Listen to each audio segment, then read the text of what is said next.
காசு கொடுத்தவங்களே வந்து அதில் அக்யூஸ்ட் ஆக்கிட்டாங்க. புரிஞ்சுங்களா? கிட்டத்தட்ட எனக்கு தெரிஞ்சு பார்த்தீங்கன்னா 2000 அக்யூஸ்ட் வந்து அந்த கேஸில் இருக்கிறாங்க, கேஷ் ஃபார் ஜாப் கேஸில். அப்படிங்கும் போது வந்து பார்த்தீங்கன்னா இப்போ எல்லாத்தையும் நம்ம விசாரித்தோம் அப்படின்னா செந்தில் பாலாஜி அவர்களுக்கு வந்து பார்த்தீங்கன்னா 125 வயசானால் தான் வந்து தண்டனை வாங்கி. மின்சாரம் எடுத்துக்கிட்டோம்னா நிறைய இடத்துல அப்பப்போ போயிட்டு வந்துட்டு இருக்கு. அதுக்கு என்ன தீர்வு அப்படிங்கிற ஒரு சொல்யூஷன் இருக்கு. செந்தில் பாலாஜி அவர்களே கேட்கிறாரு, மாற்றம் சொல்லி அவர் போட்டு போட்டீங்க, அவர் வந்து என்ன மாற்றம் செஞ்சுட்டாரு அப்படின்னு கேள்வி வருது. ஃப்ளாப் உனக்கு என்ன, உனக்கு ஸ்டாட்டிஸ்டிக்ஸும் தெரியாது. 65% மக்கள் உங்களுக்கு அகேன்ஸ்டா ஓட்டு போட்டிருக்கவங்க. 2வது இடத்துல தமிழகம் எப்போ இருந்துச்சு? நீ வந்ததுக்கு அப்புறம் நீ வந்து 3வது இடத்துல இருந்து 2வது இடத்துக்கு கொண்டு வந்தியா? நீ வந்து என்ன பண்ண? 2 லட்சம் கோடி கடனை வந்து 10 லட்சம் கோடி கடனா மாற்றி வச்ச. 8 லட்சம் கோடி கடன் வாங்கியிருக்க. இதான் நீ பண்ண சாதனை. நீ உன் சாதனையா கொண்டு போய் அங்க சொல்ல முடியும்? தமிழ்நாட்டின் பெருமையா தானே பேச முடியும். எல்லாத்துக்குமே நம்ம வந்து கோட்டுன்னு அலைய முடியாது. இன்னைக்கு நம்ம கவர்மெண்ட் வந்து நம்ம வந்து கொஞ்சம் ஈஸியா ஃபிளெக்சிபிளா இருக்கணும் அப்படின்னா இந்த ஆபீசர்ஸ் ஃபர்ஸ்ட் மாறணும். எல்லாம் கரை பிடிச்ச கையா இருக்கு.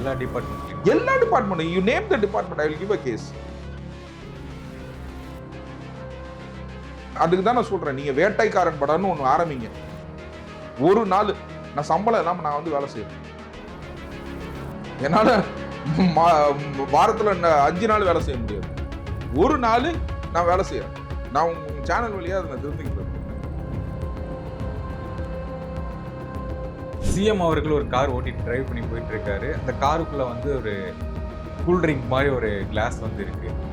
அது வந்து கூல்ட்ரிங்க் கிடையாது, அது வேற அப்படின்னு சொல்லிட்டு சமூக வலைதளங்களை பரப்பிக்கிட்டே இருக்காங்க. சிஎம் ஏன் அப்படி பண்றாரு அப்படின்னு கேட்குறாங்க.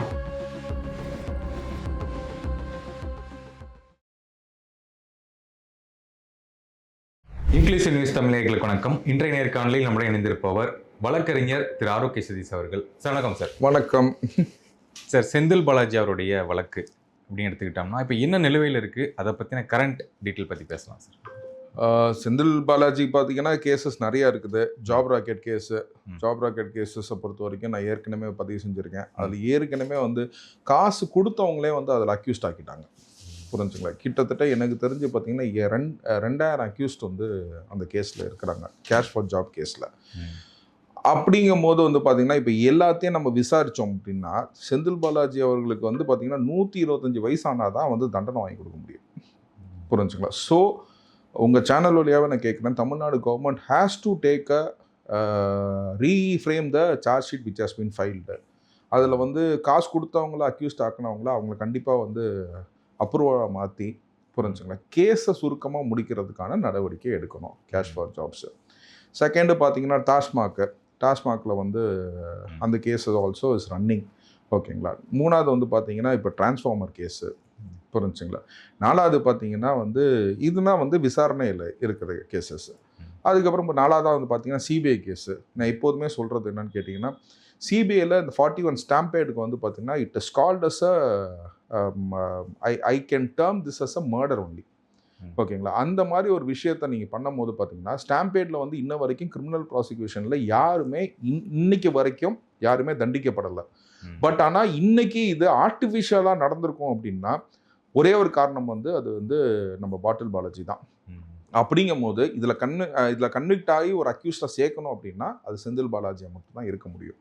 அப்படின்றதுனால இது எல்லா கேஸுமே இப்போதைக்கு வரைக்கும் செந்தில் பாலாஜி மேலே இருக்குது.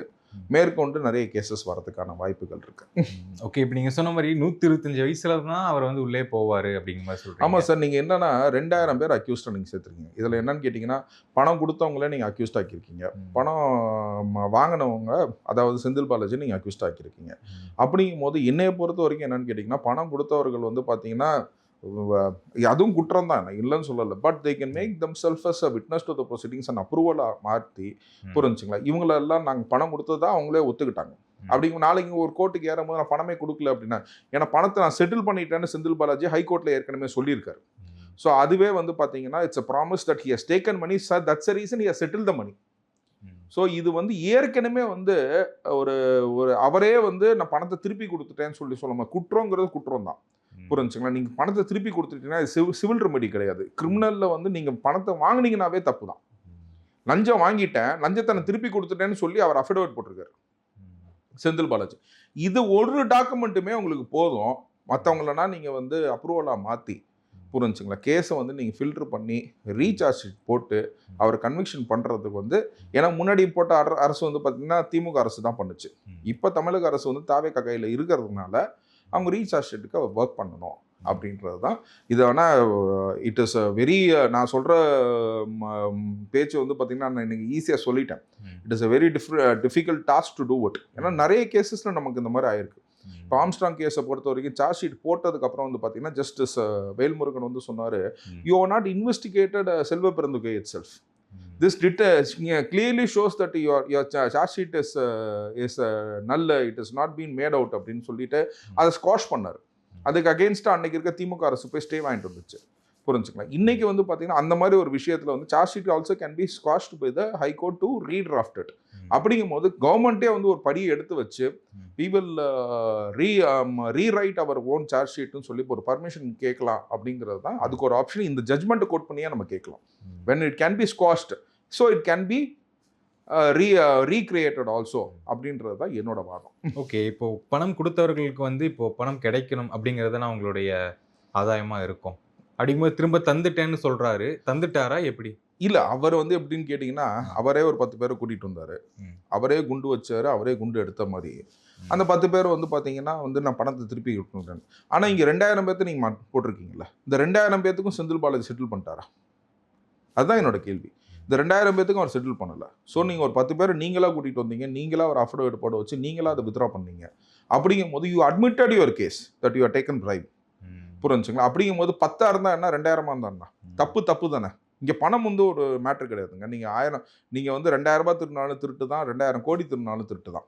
அப்படிங்கும்போது 10 பேர்த்துல நீங்கள் ஒத்துக்கிட்டீங்க. இன்றைக்கி 2000 பேர்த்துல நீங்கள் ஒத்துக்காதனால உங்களுக்கு ஒன்றும் எக்ஸ்ட்ரா தண்டனை ஒன்றும் பண்ண போகிறதில்ல.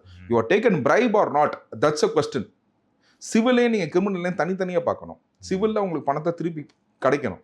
அதுக்காக இப்போ நீங்கள் ஒன்றும் இல்லை, ஒரு செக் பவுன்ஸ் கேஸ் நீங்கள் போடுறீங்க அப்படின்னா இந்த நீங்கள் எனக்கு செக்கு கொடுக்குறீங்கன்னா செக்கை நான் உங்களுக்கு செக்கு கொடுக்குறேன், அதை பவுன்ஸ் பண்ணிட்டேன். நீங்கள் எனக்கு வந்து 138 ப்ரொசீடிங்ஸ் போய் இனிஷியேட் பண்ணுறீங்க, எனக்கு வந்து நீங்கள் தண்டனை வாங்கி கொடுக்குறீங்க. அந்த அந்த தண்டனையை வச்சு தான் வந்து பார்த்தீங்கன்னா நீ சிவில் சூட்டில் போட்டு இவர் எனக்கு கொடுக்க வேண்டிய பணத்தை கொடுக்க சொல்லுங்கன்னு கேட்பீங்க. ஸோ சிவில் ப்ரொசீடிங்ஸ் வந்து நீங்கள் சைமல்டேனியஸாக நீங்கள் கண்டக்ட் பண்ணலாம். இது வந்து கிரிமினல் ப்ரொசீடிங்ஸ். இது வந்து நீங்கள் தவறு செஞ்சீங்களா இல்லையான்றது மட்டும்தான் இதில் நோக்கமே. அப்படிங்கும் போது பார்த்தீங்கன்னா Senthil Balaji has already admitted. நான் பணத்தை வாங்கினேன் திருப்பி கொடுத்துட்டேன்னு சொல்கிறாரு, ஆல்ரெடி அட்மிட்டட். அந்த விஷயத்துலையுமே வந்து கேஷ் ஃபார் ஜாப்ஸ் கேஸ்லேயே மட்டுமே, கேஷ் ஃபார் ஜாப்ஸ் கேஸ் வந்து நான் இன்னைக்கு ஃபஸ்ட்டு பேசல. ஃபஸ்ட்டு இதை பற்றி ரொம்ப தெளிவாக பேசுனது நம்ம எக்ஸ் முதல்வர் ஸ்டாலின் அவர்கள் தான். இங்கே செந்தில் பாலாஜின்னு ஒருத்தர் இருக்காரு, வேலை வாங்கி கொடுக்குறேன்னு எல்லாத்தையும் வந்து ரோட்டில் இழுத்து விட்டாரு அப்படின்னு சொன்னது யாரு? ஸ்டாலின் அவர்கள் தான். அதே ஸ்டாலின் அவர்கள் தான், ஸ்டாலின் சார் தான் வந்து அவர் காவந்தும் பண்ணுறாரு. ஸோ சட்டத்தில் இருக்க ஓட்டைகளை வந்து பார்த்திங்கன்னா வந்து அவங்க துஷ்பிரயோகம் பண்ணியிருக்காங்க அப்படின்றது வந்து அதில் இதுதான் வந்து நான் சொல்கிறேன். இதை வந்து ரீரைட் பண்ணணும், ரீக்ரியேட் பண்ணணும். சார்ஜ் ஷீட்டை வந்து பழைய சார்ஜ் ஷீட்டை ஸ்குவாஷ் பண்ணிவிட்டு இந்த புது சார்ஜ் ஷீட்டை அவர் மேலே ஃப்ரேம் பண்ணணுங்கிறது தான் என்னோட பதில். ஓகே, இது எந்த மாதிரி ப்ராக்ரஸ் ஆகும் இந்த வழக்கு? எதுங்க இப்போ செந்தில் பாலாஜி அவர்களுடைய வழக்கு எந்த மாதிரி ப்ராக்ரஸ் ஆகி கைதாக வாய்ப்பு இருக்கா? இல்லை, இந்த எல்லா வழக்கத்துலையுமே வந்து நீங்கள் பார்த்தீங்கன்னா நீங்கள் ஒன்ஸ் நீங்கள் வந்து பார்த்தீங்கன்னா நீங்கள் வந்து அந்த எவிடன்ஸை நீங்கள் அழிக்க முயற்சி செய்தீங்கன்னாவே உங்கள் மேலே வந்து கைது நடவடிக்கை எடுக்கலாம். இன்றைக்கி நீங்கள் என்னை கேட்டிங்கன்னா இன்றைக்கி டிரான்ஸ்ஃபார்மர் கேசஸில் இபியில் நமக்கு காணா போயிருக்கு 18 ஹார்ட் டிஸ்க். அப்படிங்கும் போது அந்த இன்ஃபர்மேஷன்ஸ்னால் என்ன, it is a previous record. தாவேகாவோட 1 மாதம் இன்ஃபர்மேஷன் கிடையாதுங்க. இதுக்கு முன்னாடி நடந்த டெண்டர் எப்படி இதை ஊழல் பண்ணியிருக்காங்க, ஏது பண்ணியிருக்காங்க, அதோட இன்ஃபர்மேஷன்ஸ் எல்லாமே இருந்த ஹார்ட் டிஸ்க் தான் இன்னைக்கு காணா போயிருக்கு. அப்படிங்கும் போது அவர் எவிடன்ஸை டேம்பர் பண்ண நினைக்கிறாரா இல்லையா? ஸோ இப்போ that case also is connected with this allegation. புரிஞ்சுங்களா? இப்போ டிரான்ஸ்ஃபார்மர் ஊழல் கேஸோட இது வந்து கனெக்டட், தெஃப்ட் கேஸும் கனெக்டட். இந்த அடிப்படையிலே வந்து பார்த்தீங்கன்னா ஒரு பிரைமா ஃபேசி கேஸ் ஒன்று ஃபைண்ட் அவுட் பண்ணாங்க அப்படின்னா, இந்த ஹார்ட் டிஸ்க் திருடப்பட்டது வந்து செந்தில் பாலாஜிக்காக ப்ரூவ் பண்ணாங்க அப்படின்னா கண்டிப்பாக அவர் உள்ளுக்குள்ளே போவார். புரிஞ்சுங்களா? So it is all connected. நம்மள சிச்சுவேஷன்ஸ் யோசிச்சு பாருங்க, இது கனெக்டடாக இருக்கணுமா இல்லையா? இதுக்கு முன்னாடி நடந்தது எல்லாமே திமுக அரசோட டெண்டர்ஸ் தான். அந்த ஹார்ட் டிஸ்க் இன்னைக்கு காணாங்க. இது யாருக்கு வந்து சாதகமாக இருக்கும்? இன்னைக்கு செந்தில் பாலாஜிக்கு தான் சாதகமாக இருக்கும். அப்படிங்கிற ஒரு விஷயத்தை நம்ம வந்து அஸ் அ வழக்கறிஞராக நம்ம பார்க்கும்போது we have to connect to the points. இந்த 18 திருட்டு வழக்கையும் செந்தில் பாலாஜியோட ஊழல் வழக்கையும் நம்ம கனெக்ட் பண்ணி தான் பார்க்க வேண்டியது இருக்கு. ஓகே, இப்போ மின்சாரம் எடுத்துக்கிட்டோம்னா நிறைய இடத்துல அப்பப்போ போயிட்டு வந்துகிட்டு இருக்கு. அதுக்கு என்ன தீர்வு அப்படிங்கிற ஒரு சொல்யூஷன் இருக்கு. ம். செந்தில் பாலாஜி அவர்களே கேட்கிறாரு. மாற்றம் சொல்லி அவர் கோட்டு போட்டீங்க. அவர் வந்து என்ன மாற்றம் செஞ்சுட்டாரு அப்படின்னு கேள்வி வருதுல்ல. இல்ல நான் இன்னும் ஆக்சுவலா திமுக கையில இருக்கா? இல்ல நான் அது ஆக்சுவலா எப்படி சொல்லுவேன் அப்படின்னு கேட்டிங்கன்னா, இன்னைக்கு தாவேகா வந்து கவர்மெண்ட் ஃபார்ம் பண்ணியிருக்கு. ம். புரிஞ்சுங்களா? With the help of Congress, CPI, CPM, hmm. IUML and VCK. Hmm. ஓகேங்களா? இன்னைக்கு வந்து கவர்மெண்ட் ஃபார்ம் பண்ணியிருக்கு. இன்னைக்கு ஒரு 120 எம்எல்ஏன்னு வச்சுக்கோங்க ப்ளஸ் இருக்கிறாங்க தாவேகால. ம். ஆனா இந்த அலிகேஷன்ஸ்னா இந்த ஊழலை ஒழிக்கிறதுக்கு வந்து பார்த்தீங்கன்னா, இவங்க மட்டும் பத்தாது. ம். ம். புரிஞ்சுங்களா? நம்ம ஊர்ல வந்து பார்த்தீங்கன்னா, இந்த கரப்ஷன் இஸ் டவுன் கிரவுண்டட். அதாவது இந்த அழுக்கு வந்து பார்த்தீங்கன்னா, சட்டையில வந்து ஒரு அழுக்கு இருந்துச்சுன்னா தேய்ச்சு க்ளீன் பண்ணலாம். ம். இந்த ஸ்டெயின் வந்து பார்த்தீங்கன்னா, செவுரு அளவுக்கு இருக்கு. ம். அதுக்கு பின்னாடி இந்த சட்டை இருக்கு. புரிஞ்சுங்களா? இதை நம்ம க்ளீன் பண்றதுக்கு வந்து பார்த்தீங்கன்னா ஆஃபீஸர்ஸ். இன்னைக்கு ஆஃபீஸர்ஸ் வந்து பார்த்தீங்கன்னா, இன்னைக்கு நானே சொல்றேன். புரிஞ்சுங்களா? Officers are corrupt to the core. புரிஞ்சுங்களா? ஒன்றும் இல்லை, ஒரு டீச்சருக்கு வந்து அப்பாயின்மெண்ட் வந்து போட்டாங்க. எனக்கு நான் பார்க்குற ஒரு விஷயத்தை வந்து அப்பாயின்மெண்ட் போட்டாங்க. அந்த டீச்சர் அப்பாயின்மெண்ட்டை வந்து ஒரு ஜேடி ஹைகோர்ட் வந்து பார்த்தீங்கன்னா, ஜஸ்டிஸ் ஜியா சாமிநாதன் இதே கேஸில் வந்து பார்த்தீங்கன்னா, நீங்கள் அவங்களுக்கு வந்து அப்பாயின்மெண்ட் போடுங்க அப்படின்னு சொல்லிட்டாங்க. ஓகேங்களா? 8 வருஷமாக ஆகுது, இன்ன வரைக்கும் அந்த அப்பாயின்மெண்ட்டை கொடுக்கல கையில். புரிஞ்சுங்களா? அந்த அந்த கல்வித்துறையில் வேலை செய்கிறவங்க இன்ன வரைக்கும் கொடுக்கல. நீ போய் கோர்ட்டில் ஆர்டர் வாங்கிட்டு வந்துட்டீங்கன்னா நீ ஆளான்னு சொல்லி இப்போ வரைக்கும் திட்டுறாங்க. இப்போ நான் வந்து சரி நீங்கள் ஒரு பெடிஷன் ரெடி பண்ணுங்க, நான் அமைச்சரை போய் பார்க்கலாம் அப்படின்னு. ஒருத்தருமே போய் அமைச்சரை பார்த்துட்டு இருக்க முடியுமா சொல்லுங்க? எல்லாத்தையுமே நம்ம வந்து கொடுக்க முடியுமா? ஸோ கீழே இருக்கிறவங்க வந்து டவுன் கிரவுண்டடாக இருக்கிறாங்க. இன்னொன்று இருக்கு, என்னோட சேம் பேட்ச்மெட், என்னோட காலேஜில் படித்த யூஜி பேட்ச்மெட். புரிஞ்சுங்களா? அவர் வந்து பார்த்தீங்கன்னா ஒரு டீச்சராக வந்து இது பண்ணுறாரு. அவருக்கு டெட்டில் வந்து பார்த்தீங்கன்னா 81 மார்க்கோ 82 மார்க்கோ. புரிஞ்சுங்களா? அவர் வந்து ரீவேல்யூவேஷன் போடுறாரு. அது வந்து கொஸ்டினர் வச்சு பார்க்குறாரு. அவருக்கு 83, 84 மார்க் வந்துருச்சு, பாஸ் ஆகிட்டார். புரிஞ்சுங்களா? அவரும் ஹைகோர்ட்டில் போடுறாரு, ஒரு பெட்டிஷனை போடுறாரு. ஹைகோர்ட் டைரக்டட், இதெல்லாம் நடக்கிறது லாஸ்ட் கவர்மெண்ட்ல. High court has directed. புரிஞ்சுங்களா? High court has directed. அந்த டைரக்ஷனுக்கு அப்புறமும் வந்து பார்த்தீங்கன்னா issue the TET certificate for them so that அவர் ஏற்கனவே ஒரு சிறுபான்மையர் பள்ளியில் வந்து 2 வருஷமா வாத்தியாராக பணிபுரிஞ்சிட்டு இருக்காரு. புரிஞ்சுங்களா? இப்போ அவருக்கும் பார்த்தீங்கன்னா கன்சாலிடேட்டட் பேமெண்ட் தான் கொடுக்குறாங்க, வேற எந்த பேயும் கொடுக்குறாரு. அதாவது டெம்பரரி டீச்சர்ஸ் கொடுப்பாங்களா 10,000 ரூபாய், உங்களுக்கு வந்து கவர்மெண்ட்லேருந்து ஆர்டர் வந்தோடனே பண்ணுறோன்னு.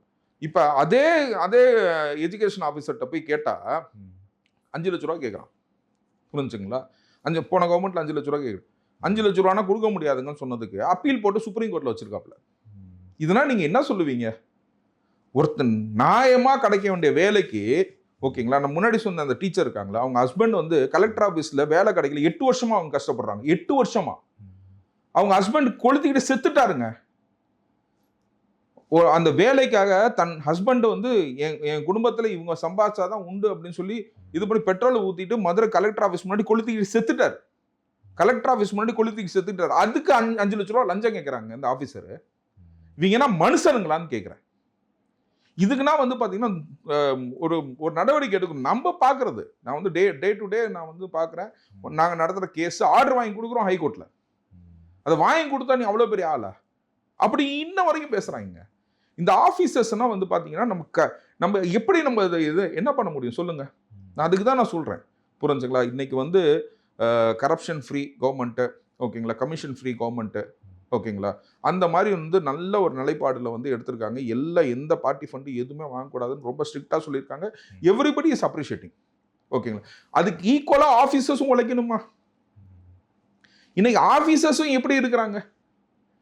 உங்க ஸ்ட்ரெயின்ட் ஆஃபீஸர்ஸாக இருக்காங்க. நான் பார்க்குற 2 வழக்கை உங்களுக்கு சொல்கிறேன். சொல்லுங்க. நான் சொல்கிற வழக்கு வந்து ரொம்ப கிளியராக இருக்குது. We got the judgment also. ஹைகோர்ட்லேருந்து ஜட்ஜ்மெண்ட் வந்ததுக்கு அப்புறமும் கூட, புரிஞ்சுங்களா, இந்த மாதிரி இழுத்து அடிக்கிறாங்க. இல்லைன்னா வந்து சுப்ரீம் கோர்ட்டை தூக்கி போட்டு எப்படிங்க டெட்டு மார்க் ஒன்று தானே? அவங்க கொடுத்த ஒரிஜினல் கீஸையும் இந்த கீஸையும் வச்சு வெரிஃபை பண்ணும்போது நம்ம ஆன்சர் ஷீட்டில் வந்து கீஸை பார்த்து இவர் பாஸ் ஆகிட்டாருன்னு சொல்கிறாங்க. இதுக்கு வந்து சுப்ரீம் கோர்ட்டில் ஒரு அப்பீல், இட் இஸ் பெண்டிங். இப்போ சுப்ரீம் கோர்ட்டு இந்த க்ளோஸ் ஆகிறதுக்கு முன்னாடி அவருக்கு வந்துச்சு. புரிஞ்சுங்களா? வாய்தா ஆயிடுச்சு. தூக்கி செப்டம்பர் மாதம் போட்டிருக்காங்க. ஸ்கூல்லேருந்து ஒரே pressure, either you resign or give the TET சர்டிஃபிகேட்னு. இது நான் பார்க்குற கேசஸ்லேயே வந்து பார்த்தீங்கன்னா எல்லாத்துக்குமே நம்ம வந்து கோர்ட்டுன்னு அலைய முடியாது. இன்னைக்கு நம்ம கவர்மெண்ட் வந்து நம்ம வந்து கொஞ்சம் ஈஸியா ஃபிளெக்சிபிளா இருக்கணும் அப்படின்னா இந்த ஆபீசர்ஸ் ஃபர்ஸ்ட் மாறணும். எல்லாம் கரை பிடிச்ச கையா இருக்கு எல்லா டிபார்ட்மெண்ட்லயும். எல்லா department. You name the department, I will give a case. You name a department, I will give a case. இப்போ நம்ம யோசிச்சு பாருங்க, we are supporting the government, புரிஞ்சுங்களா? இப்போ கவர்மெண்ட் நல்லா பண்ணிட்டு இருக்குன்றத பாராட்டுறோம், புரிஞ்சுங்களா? அதே இடத்துல கரை பிடிச்ச கையோட இந்த ஆபீசர்ஸ் இருக்கும்போது என்ன பண்ண முடியும் யோசிச்சு பாருங்க. இதுதான் நம்ம என்ன பண்றது, நம்மள என்ன பண்ண முடியும் யோசிச்சு பாருங்க. 120 பேர் மட்டும் நல்லவங்களா இருந்தா போதுமா? இந்த நாட்டில் வந்து கிட்டத்தட்ட வந்து பார்த்தீங்கன்னா லட்சக்கணக்கில் ஆஃபீஸர்ஸ் வேலை செய்கிறாங்கல்ல, லட்சக்கணக்கில்ங்க. ஒரு பியூன்லேருந்து எல்லாருமே போனோன்னு 100 ரூபாய் கேட்குறோம். இந்த மாதிரி விஷயத்துக்கு வந்து பார்த்தீங்கன்னா மக்கள் நம்ம காசு கொடுக்கறத நிப்பாட்டணும். இந்த 100 ரூபா கொடுக்கறத நிப்பாட்டணும். ஃபர்ஸ்ட் பியூனுக்கு கொடுக்கறத நிப்பாட்டணும். ஏன் அவங்களுக்கு சம்பளமே இல்லையா? ஒரு பியூனுக்கு எவ்வளோ சம்பளம் தெரியுங்களா? ரிட்டையர் ஆகும்போது 80,000 ரூபா சம்பளங்க. ஒரு டிரைவருக்கு 80,000 ரூபா சம்பளங்க. இந்த கவர்மெண்ட் ஆஃபீஸர் சம்பளத்துல பென்ஷன் வாங்குறாங்க டிரைவர்ஸ்னா 43,000 44,000 ரூபா சம்பளங்க. புரிஞ்சுங்களா? நீங்க பியூனு நினைச்சு 100 ரூபா கொடுக்குறீங்க. நமக்கு அவ்வளவு வக்கு கிடையாதுங்க, நம்மளோட ஜாஸ்தியா சம்பாதிக்கிறாங்க.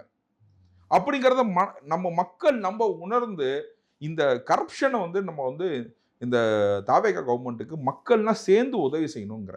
எல்லா ஆபீஸரும் கேளுங்க, லஞ்சம் கொடுக்காதீங்கிற. இல்ல ஒரு டிபார்ட்மெண்ட், ரிஜிஸ்டர் ஆஃபீஸ் டிபார்ட்மெண்ட் போனீங்கன்னா அப்படிதான் இருக்குது. எல்லா ஒரு டிபார்ட்மெண்ட்டுமே அப்படிதான் இருக்குது.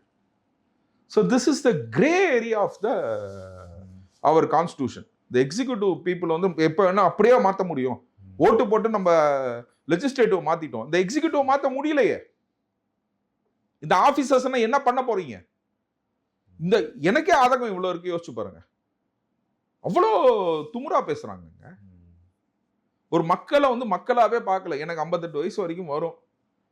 ஒரு ரிஜிஸ்டர் ஆஃபீஸ் போகிறோம். ஒரு ரிஜிஸ்டர் ஆஃபீஸ் போயிட்டு ஒரு இதை பண்ணுங்க அப்படின்னா நீங்கள் போட்டுட்டு வாங்க, அதுக்கப்புறம் ரிஜெக்ட் பண்ணுறேன். ஒரு வில்லு காப்பி 4 வில்லு இருக்குது, ஓகேங்களா? ஒருத்தர்கிட்ட தானே வில்லோட ஒரிஜினல் காப்பி இருக்கும். மற்றவங்க சொத்து, அண்ணன் தம்பிங்க சொத்து வாங்குறாங்கன்னா அவங்கள்ட்ட வந்து சர்டிஃபைட் காப்பியை வச்சு ரிஜிஸ்டர் பண்ணலான்ற ரூல்ஸ் இருக்குது, புரிஞ்சுங்களா? வில் காப்பி பொறுத்தவரைக்கும் ஏன்னா ஒன்று தான் இருக்கும், மதர் டாக்குமெண்ட் ஒன்று இருக்காது. ஒரு ஃப்ளாட் வாங்குறீங்கன்னா மதர் டாக்குமெண்ட் இருக்குமா உங்கள்கிட்ட? ஒன்கிட்ட தானே இருக்கும். 100 ஃப்ளாட்டு 100 பேர்த்த டைமா ஒரிஜினல் காப்பி இருக்கும். ஸோ அதை வச்சு நம்ம ரிஜிஸ்டர் பண்ணுறோம்ல, அதை ரிஜிஸ்டர் பண்ண முடியாதுங்கிறாங்க. ரிஜிஸ்டர் பண்ண முடியாது, நீ கோர்ட்டுக்கு போங்கிறாங்க. கோர்ட்டுக்கு போயிட்டு நீங்கள் வரும்போது வந்து பார்த்தீங்கன்னா அந்த பையரும் அந்த செல்லரும் வெயிட் பண்ணுவாங்களா? 10 கோடி ரூபா ப்ராப்பர்ட்டி, புரிஞ்சுங்களா? எனக்கு 25 லட்ச ரூபா கொடுங்குறான், ஓகேங்களா? நீ வந்து டிவிஎஸ்சியில் உள்ளுக்குள்ள போயிடுவா அப்படின்னு. எனக்கு பென்ஷனே வேணாம்ப்பா, எனக்கு பென்ஷனே வேணாம், உன் செட்டில்மெண்ட்டும் வேணாம். ரிட்டையர் ஆகும்போது டிவிஎஸ்சி எனக்கு என்ன நான் கரப்டட்னு சர்டிஃபிகேட் கொடுக்க போறாங்க? கொடுக்க போறது இல்லை. இது நடக்குதுங்க, எங்க ஆபீஸ்ல நடக்குது. எவ்வளோ, அதாவது நம்ம லெஜிஸ்லேட்டிவ் கரெக்ட் பண்ணா மட்டும் போதாது, எக்ஸிக்யூட்டிவ் கரெக்ட் பண்ண. இப்படிதான் இருக்குதுங்கிற, இப்படிதான் இருக்குது ஒரு டிபார்ட்மெண்ட்டும். நீங்க இபிஎல்ல டைரக்டா கேட்டீங்கன்னா எனக்கு பதில் கிடையாது. ஆனா நான் சொல்றதுன்னா உங்களுக்கு புரியுதுங்களா? ஒரு வேதனையா யோசிச்சு பாருங்க. இன்ன வரைக்கும் நம்ம மக்களுக்காக தானே கஷ்டப்பட்டு இந்த கோட்டை போட்டு வாதாடிட்டு இருந்தோம். ஆர்டர் வாங்கி எங்களால ஒன்னும் செயல்படுத்த முடியலங்க. ரொம்ப கஷ்டமா இருக்கு, வேதனையோட சொல்றேன் நான். யோசிச்சு பாருங்க, இந்த ஆபீசர்ஸ் வச்சு இந்த 120 பேர் எப்படி கஷ்டப்படுறாங்கன்னு யோசிச்சு பாருங்க. இதை யாருமே பேசல, நான் சொல்றேன். I keep the allegation against this officers. இந்த ஆபீசர்ஸ் எல்லாமே ஸ்டெயின்டு பீப்புள். நீங்க டிஸ்மிஸ் பண்ணணும்னா தமிழ்நாட்டில் ஒரு ஆபீசருமே இருக்க மாட்டான். எனக்கு தெரிஞ்சு ஒரு 5% தான் கரைப்படையாத கையா இருக்குது. நீங்க யார் வேணா, எந்த டிபார்ட்மெண்ட் வேணா பேருங்க. சிவில் கேஸ் போடக்கூடாதும்பாங்க, போலீஸ்காரன் கூப்பிட்டு சிவில் கேஸுக்கு பஞ்சாயத்து பண்ணுவான். நம்ம ஸ்டேஷனுக்கு போகக்கூடாதும்பாங்க. இந்த மாதிரி ஒரு ஆலோசனை கூட்ட ஒரு டிபார்ட்மெண்ட்லன்னு பார்த்தீங்கன்னா குழு ஒன்று போடணும். இன்னைக்கு வந்து நம்ம சிஎம் சார் வந்து சொல்லியிருக்காரு, ரகசிய குழு வந்து ஒன்று போட்டிருக்கோம். ஏற்கனவே டெண்டர் இல்லைன்னா எல்லா முறைகேடுகள் நடந்துச்சுன்னு, புரிஞ்சுங்களா? இவங்களுக்கு வந்து இந்த குழுவே, இந்த ரகசிய குழுக்கள் வந்து பார்த்தீங்கன்னா, புரிஞ்சுங்களா, ரகசிய குழுக்கள் பார்த்து அந்த டிபார்ட்மெண்டோட தலைமைச் செயலாளர் வந்து ரெக்கமெண்ட் பண்ணுவாங்க, புரிஞ்சுங்களா? I keep the allegation against him itself. அந்த ஆபீசர்ஸ்னா வந்து நம்ம எப்படி பண்றது? மக்களை தான் நீங்க போடணும். நான் அதுக்கு தான் நான் சொல்றேன், நீங்க வேட்டைக்காரன் படம்னு ஒன்று ஆரம்பிங்க. ஒரு நாள் நான் சம்பளம் இல்லாமல் நான் வந்து வேலை செய்யறேன். என்னால வாரத்தில் 5 நாள் வேலை செய்ய முடியாது. ஒரு நாள் நான் வேலை செய்யறேன். நான் உங்க சேனல் வழியா அதை நான் தெரிஞ்சுக்கிறது. ஒரு வழக்கறிஞரா இந்த டாக்குமெண்ட் கரெக்டா, இந்த டாக்குமெண்ட் கரெக்ட் இல்லையா அப்படின்னு சொல்லிட்டு ஒரு நாள் ஒரு மினிஸ்ட்ரிக்கும் போடுங்கிறேன். ஒரு மினிஸ்ட்ரி வந்து இப்போ 5 மினிஸ்ட்ரி 6 மினிஸ்ட்ரி வந்து ஒரு அமைச்சர் கையில் இருக்கு. புரிஞ்சுங்களா? ஒரு குழு எக்ஸ்பர்ட் குழுவை போடுங்க. சம்பளம் வேணாம் சார், எனக்கு என்ன மாதிரி ஆளுங்க இருக்காங்க சார். நோ மணி, ஓகேங்களா? நோ மணி, 10 பைசா எங்களுக்கு வேணாம், எந்த அலோவன்சஸும் வேணாம், என் சொந்த பெட்ரோலை போட்டு நான் வரேன், எனக்கு பார்க்கிங் மட்டும் கொடுங்க போதும், நான் வந்து வேலை செய்யறேங்கிறேன். இந்த மாதிரி எதையாச்சும் ஒன்று நம்ம பண்ணாதான் இந்த நம்ம தமிழ்நாட்டை, ஏன்னா it has to start from the scratch sir. புரிஞ்சுங்களா? இங்க இருக்க ஆஃபீஸரை தூக்கி டெல்லியில் இருக்க ஆஃபீஸரை போட்டிங்கனாலும் எப்படி இருக்காங்க? நீங்க சொல்லுங்களேன், எந்த டிபார்ட்மெண்ட்ல லஞ்சம் இல்லைன்னு மட்டும் சொல்லுங்க. அந்த அளவுக்கு வந்து பாத்தீங்கன்னா இவங்கன்னா வந்து அப்படி சார், நான் 1.5 கோடி ரூபா போன கவர்மெண்ட்ல கொடுத்துருக்கேன், நீங்க பாட்டுக்கு வந்து லஞ்சம் வாங்காத அது வாங்காதீங்கன்னா என்ன பண்றது அப்படிங்கிறான். ஆஃபீஸர் தும்முறா பேசுறாங்க. நான் இந்த பதிவு ஃபுல்லாவே நீங்க வந்து டேக்லைனாவே நீங்க போடுங்க, இந்த ஆபீசர்ஸ் மேல குற்றம் சாட்டும் ஆரோக்கிய சதீஷ்னே போடுங்க. எனக்கு அவ்வளவு வேதனையா இருக்குங்க, அவ்வளவு வேதனையா இருக்கு. ஒண்ணுக்கும் நம்ம போயிட்டு எல்லாத்துலையும் நம்ம நல்லா யோசிச்சு பாருங்க. இப்போ எஜுகேஷன் டிபார்ட்மெண்ட்டுக்கே 2 சொல்லிட்டேன். என் ஆஃபீஸில் நீங்கள் உட்காந்தீங்கன்னா நான் வரிசையாக சொல்லுவேன். எல்லா லெட்டரையும் நான் எடுத்துகிட்டு போய் எஜுகேஷன் மினிஸ்டர் போய் பார்க்க முடியுமா? சொல்லுங்க. Is it possible to do it? முடியாது. ஸோ அப்படிங்கும்போது இந்த ஆஃபீஸர்ஸ்னா வந்து உண்மையிலே வந்து ஒரு இது நிறைய நிலுவையில் கோர்ட்டில் இருக்க கேஸ் வந்து இந்த ஆஃபீஸர்ஸ்னால தான் இருக்குது. இப்போ இந்த கேசஸ்னா ஈஸியாக முடியுமா முடியாதுங்களா? ஒரு லேமேனா நீங்கள் சொல்லுங்க சார், கோர்ட் ஆர்டர் போட்டுருக்கு நீங்கள் கொடுக்க போற, புரிஞ்சுங்களா? இதுக்கு இதை வச்சுக்கிட்டு நீங்க வந்து தூங்கிட்டு இருக்கீங்க இன்னொரு 4 வருஷமா 5 வருஷமானா நீங்க என்னன்னு யோசிச்சு பாருங்க. 8 வருஷமா ஒருத்தவங்க 10,000 ரூபாய்க்கு சம்பளத்துக்கு வேலைக்கு போயிட்டு இருக்காங்க. அவங்க டிரான்ஸ்போர்ட், அவங்க கால் வேற ஊனும், புரிஞ்சுங்களா? அதனால ஆட்டோல தான் போயிட்டு வந்துட்டு இருக்காங்க. புரிஞ்சுங்க. 250 ரூபா நாங்கள் ஆட்டோவுக்கு செலவு பண்றோம். அவங்க கொடுக்குற காசுக்கு மேல இவங்க ஆட்டோவுக்கு செலவு பண்றாங்க. ஏன்னா அந்த வேலைக்கு தக்க வச்சுக்கணும்னா, திரும்ப அந்த அரியஸோட அந்த பணம் வரணும்னா இவங்க அந்த வேலைக்கு போகணும். 8 வருஷமா ஒரு குடும்பத்தை நடத்த முடியுமா? மனசாட்சி இருக்கா? மனசாட்சி இருக்கா அவங்களுக்கு? இந்த ஆபீசர்ஸ்னா அவ்வளவு கேவலமானவங்க, அவ்வளவு கேவலமானவங்க. நீங்க கலெக்டர் எதுவுமே இல்லை, நான் எல்லாத்தையும் சேர்த்து தான் சொல்றேன். இருக்கிறதுல பெரிய லாபி இதுதான். இந்த ஐஏஎஸ் ஐபிஎஸ் இருக்காங்க, அவங்க ஒரு பெரிய லாபி சார். அவங்க தான் சார் ஐஏஎஸ் ஐபிஎஸ்னு சொல்றாங்க பாரு, அவங்க பெரிய லாபி. நீங்க அவங்கள பத்தி நீங்க என்ன ஒருத்தர் நகத்தை போடுங்கப்பா, அவன் இன்னைக்கு எங்க வேலை செய்யறான்னு கேளுங்க, எங்கேயாச்சும் கொண்டு போய் வேலை செய்ய வச்சிருவாங்க. அவங்க ஒரு பெரிய லாபி வச்சிருக்காங்க சார். இதனால் நம்ம வந்து இப்ப என்னன்னா நம்ம இப்ப பேச முடியுது, நம்ம ஆதங்கத்தை தெரிவிக்க முடியுது. இதை கேட்கறதுக்கு நம்ம நல்ல கவர்மெண்ட் வச்சிருக்கோம், புரிஞ்சுங்களா? அதனாலதான் நம்ம அதை சொல்றோம். இந்த இடத்துலனா பார்க்கணுங்கிறேன் நான். ஒரு இடத்துலையும் பார்க்கணும். நிலுவையில் இருக்க கேஸ எல்லாம் க்ளோஸ் பண்ணணுங்கிறேன். இமீடியட் 2 வாரத்துல 3 வாரத்துல முடியாது அப்படின்னு சொல்லிட்டு அப்படி நீங்க முடிச்சீங்கன்னா இவ்வளவு கேசஸே இருக்காது சார், இவ்வளவு கேசஸே இருக்காது. விஜய் அவர்கள் இன்னைக்கு ஒரு பரபரப்பான ஒரு விஷயம் போயிட்டு இருக்கு. விஜய் அவர்கள் சிஎம் அவர்கள் ஒரு கார் ஓட்டிட்டு டிரைவ் பண்ணி போயிட்டு இருக்காரு. அந்த காருக்குள்ள வந்து ஒரு கூல்ட்ரிங்க் மாதிரி ஒரு கிளாஸ் வந்து இருக்கு. அது வந்து கூல்ட்ரிங்க் கிடையாது, அது வேற அப்படின்னு சொல்லிட்டு சமூக வலைதளங்களும் பரப்பிக்கிட்டே இருக்காங்க. சிஎம் ஏன் அப்படி பண்றாரு அப்படின்னு கேட்குறாங்க. நீங்க அந்த வீடியோ பார்த்துருப்பீங்கன்னு நினைக்கிறேன். இல்லை, நான் பார்க்கல. இதெல்லாம் வந்து இவங்க அந்த இதெல்லாம் சொல்றது வந்து ரொம்ப கூத்தா இருக்குதுன்னு தான் நான் சொல்லணும். ஏன்னா அவர் எங்க போனாரு? கோயிலுக்கு போனாரு. எங்க அதையாச்சும் நீங்க யோசிக்க கூடுமா? நீங்க சொன்னீங்க, நீங்க சஸ்பெக்ட் பண்ற மாதிரியே நீங்க வச்சுக்கோங்களேன். ஒரு கோயிலுக்கு போற மனுஷன் இப்படி போயிட்டு வருவாரா? சொல்லுங்க. கோயிலுக்கு போறவங்க போயிட்டு வருவாங்களா? இந்த மாதிரி அவதூற புறப்படுறதுக்கு தான் இவங்க வந்து இப்போ வந்து ஐடி விங்க இப்போ ஸ்ட்ராங் பண்ணியிருக்காங்க, புரிஞ்சுங்களா? இவங்க ஐடி விங்க எல்லாமே வந்து பார்த்தீங்கன்னா வித்தவுட் அப்ளிகேஷன் ஆஃப் மைண்டு ஒரு பேசுறதே வந்து பார்த்தீங்கன்னா ஒரு சம்மந்தம் இல்லாமல் பேசுவாங்க. இந்த இந்த FLOP failure leader of opposition flop, இந்த ஃப்ளாப்பு சொல்லுது, புரிஞ்சுங்களா? தமிழ்நாடு 2வது இடத்துல இருக்குதுன்னு சொல்லி விஜய் அவர்கள் வந்து இந்த நித்திய யோகா பிரதமர் நடத்தினதுல வந்து சொன்னதுக்கு இதெல்லாம் வந்து 1 மாசத்துல நீங்க பண்ணீங்களா? இதெல்லாம் எங்களோட சாதனைன்னு நான் அந்த ஃப்ளாப்பி கிட்ட கேட்டேன், புரிஞ்சுங்களா? 2021 தானே நீ ஆட்சிக்கு வந்த, அதுக்கு முன்னாடி தமிழ்நாடு 3வது இடத்துல இருந்துச்சா, இல்லைன்னா 10வது இடத்துல இருந்துச்சா? ஃப்ளாப்பு உனக்கு என்ன, உனக்கு ஸ்டாட்டிஸ்டிக்ஸும் தெரியாது. 65% மக்கள் உங்களுக்கு அகேன்ஸ்டா ஓட்டு போட்டிருக்காங்க. 2வது இடத்துல தமிழகம் எப்போ இருந்துச்சு? நீ வந்ததுக்கப்புறம் நீ வந்து 3வது இடத்துலேருந்து 2வது இடத்துக்கு கொண்டு வந்தியா? நீ வந்து என்ன பண்ண? 2 லட்சம் கோடி கடனை வந்து 10 லட்சம் கோடி கடனா மாற்றி வச்ச. 8 லட்சம் கோடி கடன் வாங்கியிருக்க. இதான் நீ பண்ண சாதனை. நீ உன் சாதனையாக கொண்டு போய் அங்கே சொல்ல முடியும். தமிழ்நாட்டின் பெருமையாக தானே பேச முடியும். When you address a question, புரிஞ்சுங்களா? ஒரு சிஎம்ஐ எப்படி அட்ரஸ் பண்ணணும், ஒரு ஃப்ளாப் எப்படி பேசணுன்றதே ஒரு விவஸ்தையே கிடையாது. எழுதி கொடுக்குறவங்களாச்சும் ஒழுங்கா எழுதி கொடுக்க சொல்லுங்க. சத்தியமா ஒரு ஸ்டாட்டிஸ்டிக்ஸும் தெரியல. என்ன சார் நான் சொல்றது புரியுதுங்களா? 2021க்கு முன்னாடி நீ ஆட்சிக்கு வந்து 3வது இடத்துல இருந்து 2வது இடத்துக்கு கொண்டு வந்தியா? 10வது இடத்துல தமிழகத்தை நீ 2வது இடத்துக்கு கொண்டு வந்தியா?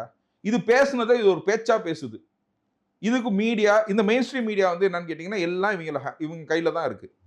புரிஞ்சுங்களா? அதனால அந்த மெயின் ஸ்ட்ரீம் மீடியால போட்டு கேட்கறாங்க. உங்களுக்குன்னா கொஞ்சம் கூட அறிவு புத்தினா இல்லையா அப்படின்னு கேட்பேன்.